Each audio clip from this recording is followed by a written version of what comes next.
안녕하세요. 혹시 대학 전공 때문에 머리 아프신 분들 계신가요? 너무 많고 복잡해서 뭘 해야 할지 모르겠다고요? 괜찮아요.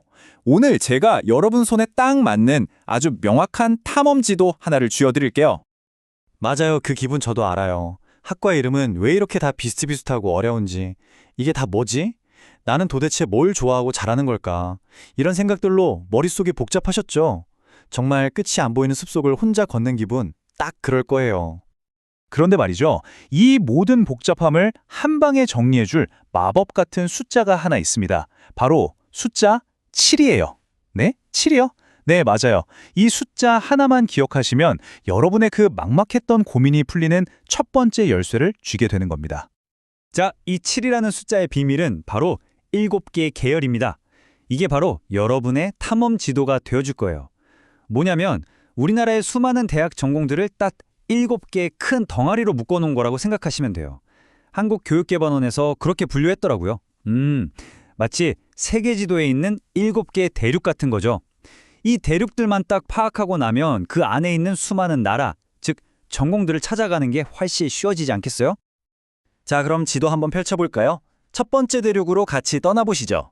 첫 번째 목적지는 바로 사람과 사회를 탐험하는 곳이에요. 인문, 사회, 그리고 교육 계열입니다. 네, 첫 번째 파트 사람과 사회 탐험학입니다. 여기서는 우리 자신과 우리가 만든 세상에 대해 깊이 파고들어 볼 거예요. 예를 들면 인간이란 대체 어떤 존재일까? 이 사회는 어떻게 돌아가는 걸까? 우리가 아는 지식은 다음 세대로 어떻게 전달될까? 같은 근본적인 질문들이죠. 자, 첫 번째 대륙, 바로 인문 계열입니다. 여긴 말 그대로 모든 학문의 뿌리, 기본 중에 기본이라고 할 수 있어요. 생각해보세요. 우리가 읽는 문학작품, 배우는 역사, 어떻게 살아야 할까 고민하는 철학적 문제들, 이 모든 게 결국 인간 그 자체를 이해하려는 노력이거든요. 인문학은 단순히 지식을 쌓는 게 아니라 세상을 깊이 있게 보고 비판적으로 생각하는 힘, 바로 그 눈을 길러주는 아주 중요한 분야랍니다.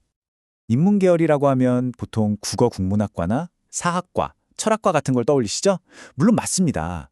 그런데 그것뿐만이 아니에요. 인간의 마음속을 깊숙이 파고드는 심리학도 있고요. 또 서로 다른 언어와 문화를 연결해주는 통번역학 같은 분야까지. 생각보다 스펙트럼이 아주 넓어요. 그리고 진짜 재밌는 건요. 요즘 인문학은 옛날처럼 책 속에만 갇혀있지 않다는 거예요. 완전 진화하고 있거든요. 예를 들면 인문학 지식에 데이터 과학을 딱 붙여서 사회 트렌드를 분석하기도 하고요. IT 기술이랑 만나서 완전 새로운 문화 콘텐츠를 만들어내기도 해요. 정말 상상도 못했던 창의적인 일들이 막 벌어지고 있는 거죠. 자, 다음은 사회 계열입니다. 인문 계열이 인간은 왜 사는가 같은 근본적인 왜를 묻는다면 사회 계열은 좀 더 현실적으로 우리 사회는 어떻게 돌아가는가, 즉 어떻게에 집중해요. 그냥 막연하게 생각하는 게 아니라 설문조사나 통계 분석 같은 아주 과학적인 도구를 사용해서 사회 현상을 객관적으로 분석하는 거죠. 그래서 문제점을 찾아내고 해결책을 고민하는 능력을 기르는 곳이라고 할 수 있습니다. 그래서 사회계열에는 우리 생활이랑 정말 밀접한 학과들이 많아요. 회사는 어떻게 돈을 벌고 시장은 어떻게 움직이는지 배우는 경영학, 경제학, 또 나라 살림을 어떻게 꾸려나갈지 연구하는 행정학이나 정치외교학, 그리고 세상의 소식을 전하는 미디어 커뮤니케이션, 또 더 따뜻한 사회를 만드는 사회복지학까지 전부 다 이 사회계열에 속해 있습니다. 자, 이번엔 교육계열입니다. 혹시 학창시절에 나도 저 선생님처럼 되고 싶다 라고 생각하게 만들었던 그런 멋진 선생님 한 분쯤은 계시지 않나요? 교육계열이 바로 그런 역할을 하는 곳이에요. 인류가 오랫동안 쌓아온 지혜와 지식을 다음 세대에게 잘 전달하고 또 아이들 한 명 한 명의 잠재력을 활짝 피울 수 있도록 돕는 거죠. 정말 중요하고 어떻게 보면 숭고하기까지 한 일이죠. 자, 그럼 이제 지도를 뒤집어서 두 번째 파트로 넘어가 볼까요?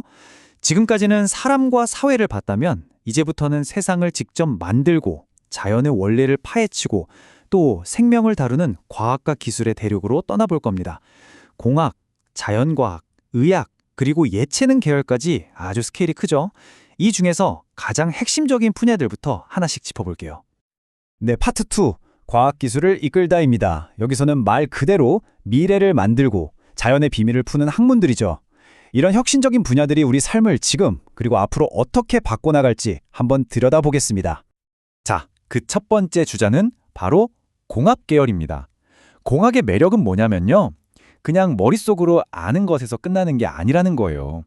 그 지식을 가지고 실제로 세상에 없던 걸 만들어내는 힘이 있거든요. 지금 여러분 손에 들려있는 스마트폰, 우리가 매일 타는 자동차, 이 모든 게 바로 공학의 결과물입니다. 우리 삶을 편리하게 만드는 모든 기술이 바로 여기서 태어나는 거죠. 조금 더 구체적으로 볼까요? 우리가 사는 멋진 건물을 설계하는 건축공학, 영화에서나 보던 로봇을 현실로 만드는 기계로봇공학, 그리고 인류의 꿈을 저 우주까지 넓혀주는 항공우주공학까지. 와, 정말 스케일이 다르죠? 공학은 그야말로 현대 문명의 뼈대를 세우는 일이라고 할 수 있습니다. 아, 여기서 많은 분들이 자연과학이랑 공학이 뭐가 다른지 좀 헷갈려 하시더라고요. 제가 아주 쉽게 설명해 드릴게요. 자연과학은 이 세상은 왜 이렇게 돌아갈까 하는 자연의 원리, 즉 왜를 밝혀내는 발견의 학문이에요. 물리학, 화학 같은 거요. 반면에 공학은 그렇게 발견된 원리를 이용해서 이걸로 뭘 만들 수 있을까 하고 우리에게 필요한 걸 만들어내는 발명의 학문인 거죠. 하나는 발견, 다른 하나는 발명. 어때요? 좀 정리가 되시나요? 다음은 의학 계열입니다. 사실 우리 모두의 가장 큰 바람이 뭘까요? 아마 건강하게 사는 것이 아닐까요? 바로 그 간절한 바람을 현실로 만들기 위해 존재하는 분야가 바로 의학 계열이에요. 우리 몸이 어떻게 이루어져 있고 어떻게 작동하는지 연구해서 질병을 막고 치료하는 거죠. 우리가 아플 때 가장 먼저 찾게 되는 의사, 약사, 간호사 같은 소중한 전문가분들이 모두 여기서 배출됩니다. 자, 이제 거의 다 왔습니다. 마지막 그룹을 살펴볼 텐데요. 여기서는 우리의 삶을 풍요롭게 만들어주는 예체능 분야. 그리고 이건 좀 특별한데 졸업과 동시에 직업이 딱 정해지는 아주 독특하고 재미있는 학과들까지 함께 알아보겠습니다. 먼저 예체능 계열이에요. 사실 이 분야가 없으면 우리 삶이 얼마나 삭막할까요? 그쵸? 마음을 흔드는 음악, 시대를 보여주는 미술 작품, 우리를 웃고 울게 만드는 영화, 그리고 건강한 몸을 만드는 체육까지. 인간의 창의성과 열정을 폭발시키는 모든 활동이 바로 이 예체능 계열에 속해 있습니다. 단순히 기술만 배우는 게 아니라 표현력, 감성, 협동심 같은 걸 기르는 아주 중요한 분야죠. 자, 그런데 여러분, 혹시 이런 얘기 들어보셨어요? 대학교 합격증을 받는 순간 취업 걱정까지 싹 사라지는 그런 학과가 있다는 거. 이게 무슨 소리냐고요? 네, 실제로 있습니다.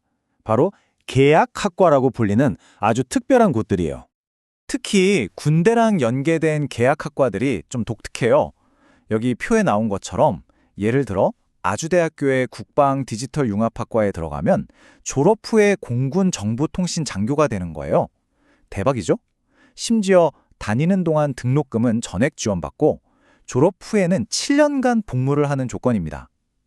진로에 대한 고민 없이 공부에만 집중하고 싶은 학생들에게는 정말 매력적인 선택지가 될 수 있겠죠? 자, 이렇게 해서 7개의 거대한 대륙, 즉 7대 계열을 모두 돌아봤습니다. 어떠셨나요? 이제 이 지도는 온전히 여러분의 것이에요. 이 지도를 손에 들고 이제부터는 여러분 자신만의 길을 그려나갈 차례입니다. 그럼 뭘 해야 하냐고요? 너무 어렵게 생각하지 마세요. 제가 딱 3단계 미션을 드릴게요. 첫 번째, 탐색입니다. 그냥 인터넷으로 관심 가는 학과를 마구마구 찾아보는 거예요. 두 번째, 경험입니다. 백문이불의 일견, 직접 대학 캠퍼스에 가보거나 그 분야 선배나 전문가를 만나서 커피 한잔하면서 이야기를 들어보는 거죠. 그리고 마지막, 이게 제일 중요한데 바로 기록입니다. 내가 뭘 보고 뭘 느꼈는지 나만의 탐험일지를 쓰는 거예요. 이 기록들이 쌓이면 그게 바로 여러분을 위한 가장 정확한 나침반이 되어줄 겁니다. 자, 이제 여러분의 지도는 어느 방향을 가리키고 있나요? 오늘 우리가 함께 살펴본 이 지도가 여러분이 미래로 나아가는 첫걸음의 든든한 친구이자 나침반이 되었으면 좋겠습니다. 여러분의 멋진 탐험, 제가 진심으로 응원할게요.